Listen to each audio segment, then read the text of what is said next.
guys, it's B. Welcome back to my channel. For today's video, I'm setting up my bullet journal for the month of November, and I decided to go with this vintage library book dark academia theme. I've actually been thinking about doing a theme like this for a year. Literally, I decided it last November that I wanted to do this because I was in between my two themes, between fall or this book theme. If you don't know what I'm talking about, you can go check out my 2019 November setup. But basically, I was in between those two themes, and I just decided I'd wait for 2020 to actually do my vintage theme.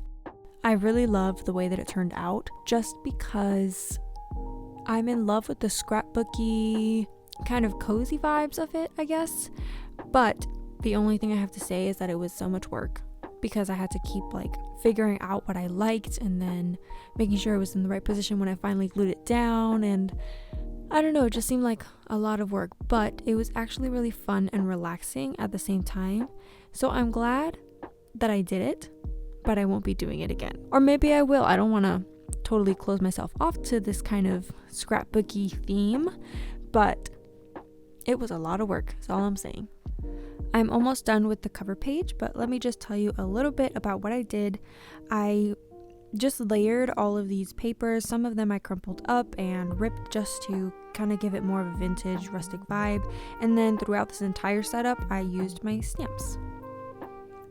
On the other side of the page, I'm doing my quote page. For this, I just added some handmade papers, ripped piece of paper from a book, a picture of some books, and then a bit of twine that came with one of my Etsy packages.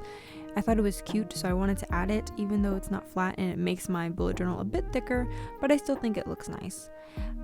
For the quote, since this was supposed to be a kind of bookish theme, I also went with a bookish quote, and it says, "A reader lives 1,000 lives before she dies." It's supposed to say before he dies, but since I am a female, I kind of adjusted it to fit me in my bullet journal. And then I also added some washi tapes and some gold details. Moving on to my monthly log, I am still using my big calendar layout for this month, except that I separated the boxes instead of just having them separated by lines, so that I could use different colors to actually outline the boxes. And I decided to go with all of these brown shades, and I think it looks really nice because they're kind of all the same color but lighter or darker, and I think it looks really aesthetically pleasing personally. And to keep going with my scrapbooking vibe, I used pages from a book as well as the pictures that I've printed out and just random pieces of paper kind of ripped up and just placed them wherever I wanted. As you can see, I changed my mind a couple times and I just kept moving it around until I found something that I liked. And finally, I glued it into my bullet journal. I also used, in addition to all of these different pieces of papers and pictures, I used some washi tapes and some stamps that are all pretty vintagey or very neutral in the brown side. I got those from Etsy and from Amazon. Really, I just went shopping for this theme specifically because I didn't really have a lot of vintage things in my stationery collection already.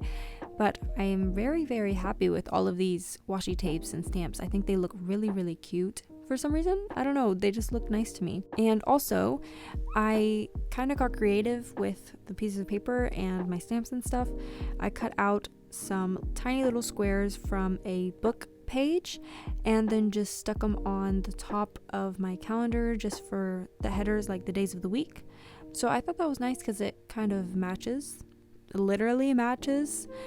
So I don't know, I thought it was clever to cut up a book page like that and just use it as the header.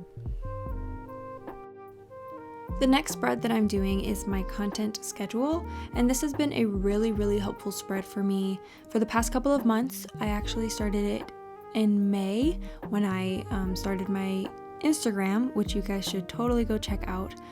It's been really helpful with keeping me on track with my Instagram schedule and my YouTube posting schedule, though I know I've been not really following the YouTube schedule, but I actually have been with the Instagram just because Instagram's a lot easier than YouTube, I guess, and I can keep up with that a lot easier. But this spread in general helps me keep up with all of it. So I have a schedule and I know when I need to post what and when I need to take a picture of my bullet journal or when I need to film a video for my YouTube channel. So this has been really helpful in that sense. The next spread that I'm doing is my brain dump spread. This I usually couple with my content schedule. I usually put these two side by side just because they go hand in hand for me. I usually plan out all of my videos and posts on the brain dump, and once I have a final set schedule, that's when I actually put it on my content schedule page, and then that's the page that I refer to when I'm setting up my weekly spreads and I need to know when I have to post what. But usually I do all of the brainstorming and all the planning on my brain dump, and then I transfer it over to my content schedule page. The next spread that I'm going to be doing is 2 in 1. I decided to put my mood tracker and my habit tracker on one page just because I didn't really feel like tracking too many habits, and I didn't feel like doing a really doodly mood tracker, so I just condensed it and put it all on one page. I really am terrible with keeping up with the trackers, so I thought I'd make it easier on myself and just put it all on one page, track a lot of less things, and maybe that would work for me. So now I am just layering all of these pieces of paper together, adding the washi tapes, and then I'm going to be drawing my mood tracker and my habit trackers. So for this month, I did my mood tracker in a calendar layout, which I've never done before, but I thought it would be a lot easier and super simple because I wouldn't have to worry about coloring in any drawings or anything super complicated, because I'm terrible at filling this out. I really am. And I want to fill one out completely. So yeah, I made it as simple as I could, and then I made the little mini calendars for my habits, and I just tracked 3. On the other side of the page, I am doing my Nanowrimo spread. So Nanowrimo stands for National Novel Writing Month, and that's basically in the month of November.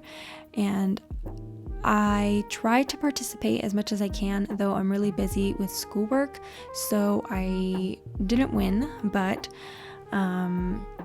it's fine. It's mostly for fun, and I knew I wouldn't win just because I'm so busy with schoolwork and stuff at this time, like terribly busy.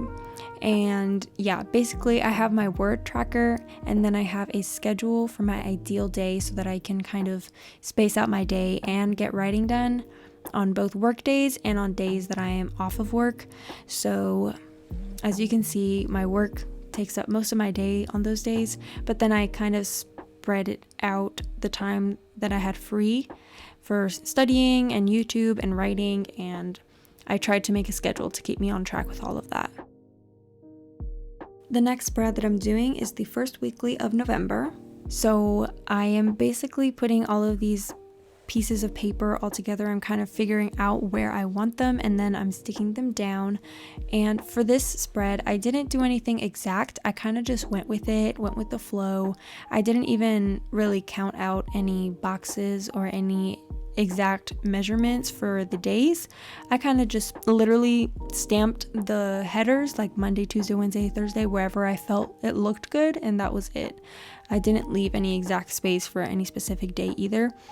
And then on the other side of the page, I've been doing my weeklies, having one side with all of the days of the week so that I can plan out my specific days if I need to, or put down any events that I have coming up. And then on the other side is where I put my school stuff. So I list all of my classes, and then I put all of the assignments that I have due this week. Also, I want to say that for the numbers for the days of the week, I was using a washi tape that came with numbers, so I just cut that up and stuck that on there, and I thought it was super cute and easy. So this is the final flip through of my November 2020 bullet journal setup. I hope you guys enjoyed this video and this theme. I've been wanting to do a scrapbooky vintage theme like this for the longest time, and I'm so glad I finally got around to it. I love the way that it looks and it turned out. It feels so cozy, and it's just perfect for November. So I hope you guys like this theme too.